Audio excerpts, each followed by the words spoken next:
Sweden, the land of meatballs, ABBA, and surprisingly comfortable furniture. But let's be honest, their National Day situation is a bit of a head-scratcher. You see, it all started with a simple enough concept, Swedish Flag Day. It commemorated June 6, 1523, the day Gustav Vasa was elected king. This was a pretty big deal. Think of it as Sweden's "we're breaking up with Denmark" party. And what better way to celebrate your newfound independence than by waving a flag? Now, June 6th was initially chosen because it was believed to be the anniversary of Gustav Vasa's coronation. Turns out historians got a little overexcited. They later discovered that the coronation actually happened on June 19th. But hey, who doesn't love a good historical do-over? So, for years, Sweden merrily celebrated Flag Day on June 6th. It was a time for parades, speeches, and, of course, a whole lot of flag waving. But then things got a little complicated because, why make things simple when you can throw in a bit of calendar confusion? Fast forward to the 21st century and Sweden decided it was time for a change. Flag Day was great and all, but why not level up to a full-blown national day? So in 2005, June 6th officially became Sweden's National Day. It was a bold move, a chance to embrace their history and show the world they were serious about celebrating their Swedishness. This shift wasn't just about changing the name on the calendar, it was about injecting a new sense of national pride. Suddenly, June 6th wasn't just about waving flags, although that was still a big part of it. It was about celebrating everything that makes Sweden, well, Sweden. The introduction of National Day also brought about some new traditions. One of the most popular, free entry to Stockholm Palace. That's right, on June 6th, the Swedish monarchy throws open the doors of their humble abode and lets the commoners in for a gander.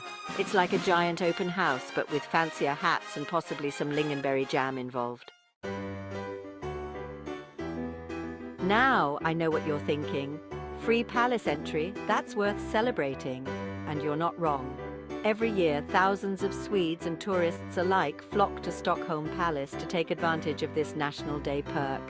It's a chance to rub shoulders with, well, not literally, Swedish royalty and pretend you're in an episode of The Crown. But free palace entry is just the tip of the National Day iceberg. All across Sweden, towns and cities erupt in a sea of blue and yellow. There are parades, concerts, traditional folk dances, and enough pickled herring to last a lifetime. It's a day for Swedes to let loose, celebrate their heritage, and maybe indulge in a few too many cinnamon buns. Of course, no Swedish celebration would be complete without some traditional food and drink. National Day is the perfect excuse to indulge in all your Swedish favorites. From savory meatballs and gravlax to sweet princess cake and those addictive cinnamon buns, your taste buds are in for a treat. Just be sure to wash it all down with a swig of snaps, Swedish schnapps, for the full cultural experience. Skål!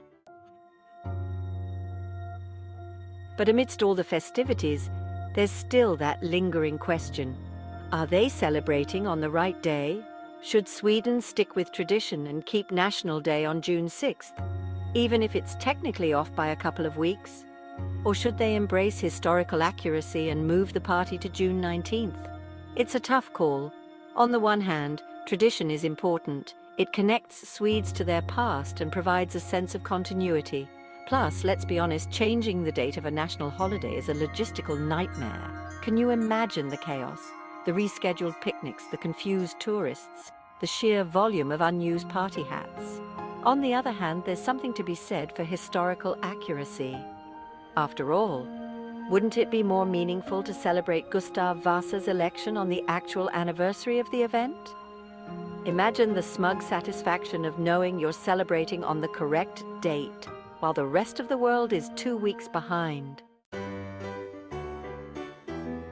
Ultimately, the decision of whether to stick with June 6th or switch to June 19th is up to the Swedes. But no matter what date they choose, one thing's for sure. Sweden's National Day is a testament to their rich history, vibrant culture, and their ability to embrace a good party.